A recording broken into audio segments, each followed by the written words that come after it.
Hello friends and welcome you all on my channel. तो चलिए अब आगे की स्टोरी पर नज़र डालते हैं। लेकिन इससे पहले अगर आपने अब तक इस ड्रामा सीरीज़ के प्रीवियस एपिसोड्स को नहीं देखा हो देन आई सजेस्ट ज़रूर देख लें।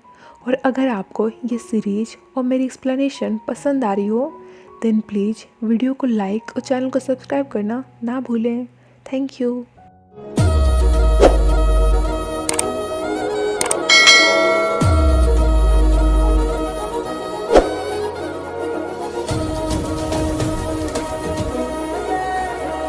लास्ट एपिसोड में हमने देखा था कि सिक पार्टी से काफ़ी ज़्यादा गुस्से में घर वापस आया था। अब केट को तो कुछ पता था नहीं, सो नॉर्मली कहती है तुम सार ले लो, देन मैं तुम्हारे लिए खाना लगा दूंगी। सिक कहता है तुम्हें वाकई में पता है ना कि लोगों को खुश कैसे करते हैं। केट कहती है मतलब क्या है तुम्हारा। इस पर सिक कहता है मैंने तुम्हें मेरी केयर करने के लिए पेड किया है, दूसरों की नहीं। मैंने तुम्हें मेरी वाइफ बनने के लिए पैसे दिए थे, तुम्हारी फैमिली का सपोर्ट किया था, पर तुम तो स्पेशल पार्ट टाइम जॉब करके मुझे ही चीट कर रही हो। केट कहती है मैंने फ्री टाइम में मॉडलिंग की थी, और रही बात तुम्हें चीट करने की तो वो मैंने कब की। सेक गुस्से में तो था ही, कहता है मैं तुम्हें इतने दिनों से इनोसेंट समझ रहा था, इसीलिए तुम्हारे साथ ठीक से बिहेव कर रहा था और बच्चे के लिए फोर्स भी नहीं कर रहा था। लेकिन क्योंकि ये तुम्हारी ड्यूटी है तो लगता है अब मुझे ही आगे स्टेप लेना होगा। सेक उसे फोर्सफुली किस कर लेता है, जिसके लिए केट उसे जोर का थप्पड़ लगा देती है। यहाँ सेक उन सब कड़वी बातों की वजह से इतने ज़्यादा गुस्से में था कि उसे खुद पर बिल्कुल कंट्रोल ही नहीं रहा था। और शायद हम इसे इसका केट के लिए पॉजिटिवनेस भी बोल सकते हैं। लेकिन तभी केट को पेन में देखकर उसे रियलाइज होता है कि वो गलत कर रहा है। सो फिर केट से क्वेश्चन करता है कि ऐसा क्यों है केट कि तुम केवल मुझसे ही हेट करती हो और बाकी सभी के साथ तुम प्यार से रहती हो, सिर्फ एक मैं ही हूँ जिसे तुम हेट करती हो। केट को समझ ही नहीं आता कि वो क्या बोले। एंड शायद एक बात ये भी थी कि वो अपनी फीलिंग्स को लेकर अब तक श्योर नहीं थी। अगर वो सिक को पसंद नहीं करती थी तो उससे हेट भी नहीं ही करती थी। सिक कहता है एक बार बस बोल दो कि तुम मुझे हेट करती हो, देन हमारे बीच जो कुछ भी है वो सब कुछ आज यहीं पर ख़त्म हो जाएगा और मैं तुम्हें किसी चीज़ के लिए फोर्स भी नहीं करूँगा। बात सीरियस थी जिस पर केट कुछ भी रिप्लाई नहीं कर पाती है। एंड देन इतने सब के बाद उनके बीच रोमांटिक सा सीन क्रिएट हो जाता है, जहाँ इन दोनों के बीच ऑलमोस्ट सब कुछ ही हो जाता है।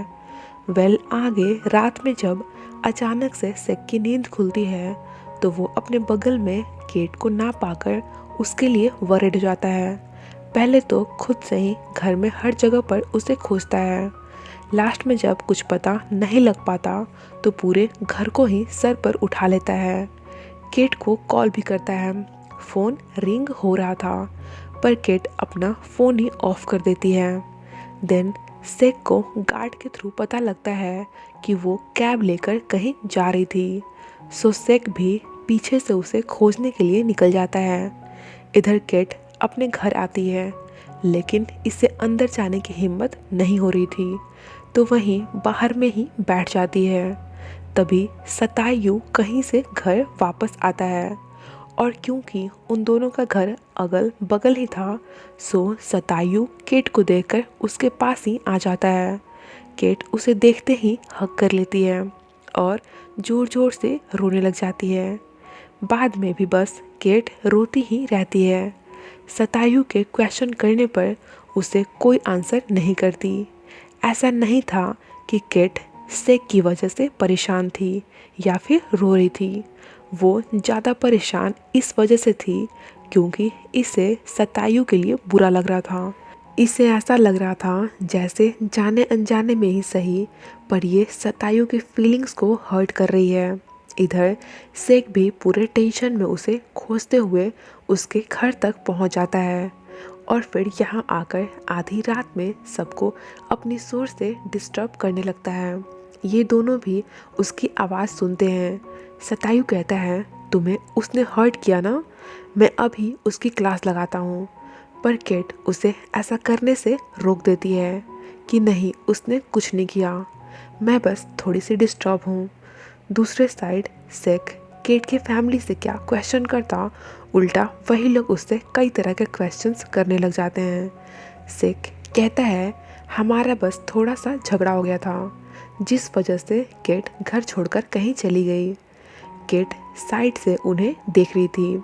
सेक इन लोगों से कहता है कि अगर केट घर आती है तो आप लोग मुझे कॉल कर ज़रूर बता देना, वैसे मैं अपने साइड से उसे ढूंढने की कोशिश करता हूँ।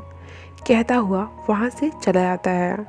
देन केट सतायु से कहती है, इससे पहले कि सब मेरी वजह से और परेशान हो, मुझे घर चले जाना चाहिए।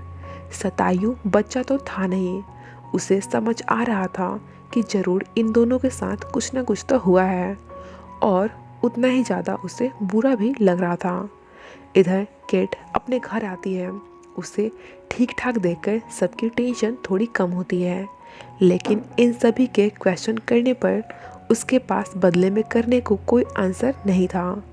मॉम कहती हैं, तुम पहले रेस्ट कर लो, हम लोग बाद में बात करते हैं। नेक्स्ट सीन में सेक के फैमिली मेम्बर्स भी उससे क्वेश्चन करने लगते हैं कि उसने ऐसा क्या किया कि केट आधी रात को घर से भाग गई। सेक एम्बैरेसमेंट की वजह से कुछ क्लियर आंसर नहीं कर पा रहा था। तो पाखी कहती है, पार्टी में आप उस आदमी की बातों से काफ़ी गुस्सा हो गए थे, तो कहीं आपने उस पर हाथ तो नहीं उठाया। सेक कहता है, क्या तुम पागल हो, तुम्हें लगता है मैं ऐसा कुछ कर भी सकता हूँ। देन फिर लास्ट में इसे इशारों में उन्हें बताना ही पड़ जाता है कि मैं उस पर अपना अधिकार जताने की कोशिश कर रहा था कि वो सिर्फ मेरी है। इसके बाद मॉम कहती हैं, सिक ऐसा लड़का नहीं है कि किसी लड़की के साथ फोर्स यूज करे। केट शॉक में होगी, उसे समझ नहीं आ रहा होगा कि क्या करना चाहिए और क्या नहीं। सो दैट वो घर से चली गई। दूसरे साइड केट की मॉम भी उससे क्वेश्चन कर रही थी। केट कुछ बताती तो नहीं है, पर उन्हें थोड़ा थोड़ा समझ आ रहा था कि उसके साथ कुछ तो गड़बड़ है।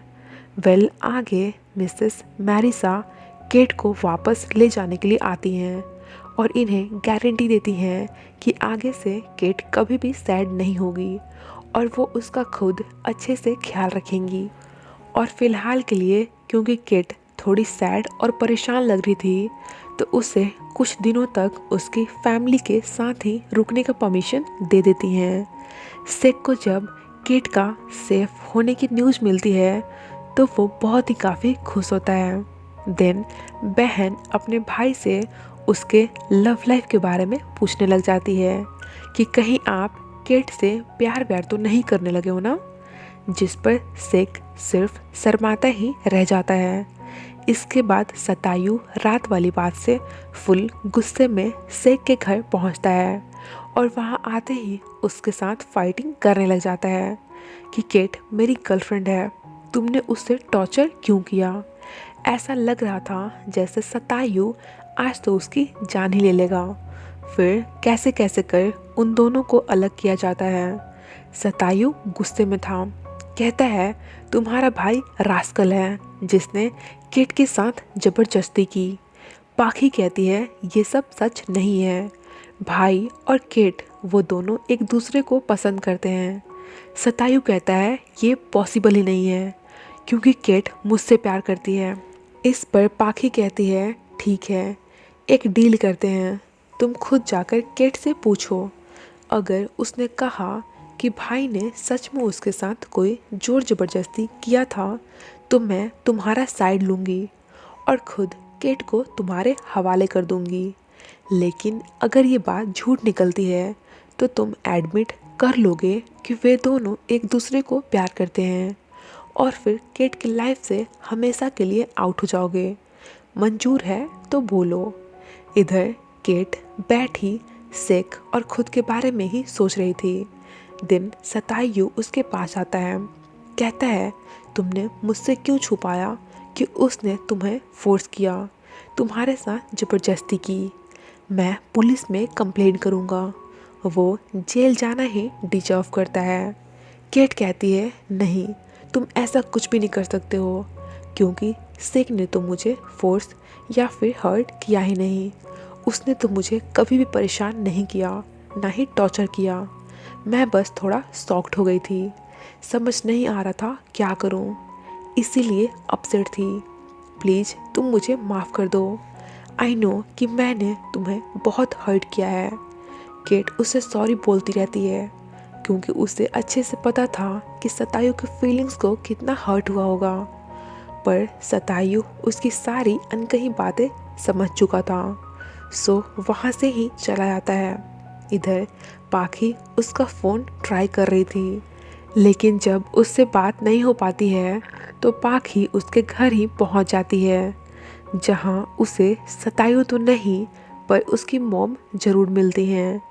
पाखी इनसे आज का पूरा मैटर डिस्कस करती है और वो सतायु का दिल टूटने से उसके लिए काफ़ी वरिड भी लग रही थी, जिसे मॉम नोटिस भी करती हैं कि वो सतायु को लेकर कितनी परेशान है। पाखी लास्ट तक उसे ढूंढी लेती है। सतायु कहता है, मैं तुम्हारे भाई से हार गया, तुम यही सुनना चाहती थी ना। लेकिन अगर वो ये सब डर्टी गेम्स नहीं खेलता तो मैं उससे कभी भी नहीं हारता। पाखी कहती है, तुम अभी भी गलत हो। एडमिट क्यों नहीं कर लेते कि वे दोनों एक दूसरे से प्यार करते हैं। बिना फीलिंग्स के एक लड़की किसी को अपने इतना क्लोज नहीं आने देती है। सतायु कहता है, ऐसा है क्या, और वो इसे किस कर लेता है, जो कि फोर्सफुली ही था। नेक्स्ट मॉर्निंग पाखी अब तक वहीं पर थी। सतायु को गिल्टी फील हो रहा था कि उससे गलती हो गई है, तो फिर पाखी से आकर रात वाली पूरी बात के लिए सॉरी बोलने लगता है। पाखी उसके सामने ऐसा सो करती है जैसे उससे कुछ फ़र्क ही नहीं पड़ रहा हो, फ़र्क भी नहीं पड़ रहा हो एंड वो कितनी ज़्यादा कूल हो। पर साइड पर आकर काफ़ी ज़्यादा अपसेट होती है, रोने लग जाती है, क्योंकि ये तो सतायु को पसंद करती थी, पर उसके साइड से ऐसा कुछ भी नहीं था। और पाखी सिर्फ किसी की रिप्लेसमेंट बनकर नहीं रहना चाहती थी, इस वजह से ही वो और भी ज़्यादा परेशान थी। तो नेक्स्ट एपिसोड में देखते हैं इतना सब कुछ हो जाने के बाद आगे कैसे इन चारों की लाइफ टर्न करती है और इनकी फीलिंग्स कहाँ तक पहुँचती है। तो नेक्स्ट एपिसोड तक के लिए stay connected. Till then, be happy, healthy and safe. Thank you so much for watching my explanation. Take care. Bye bye.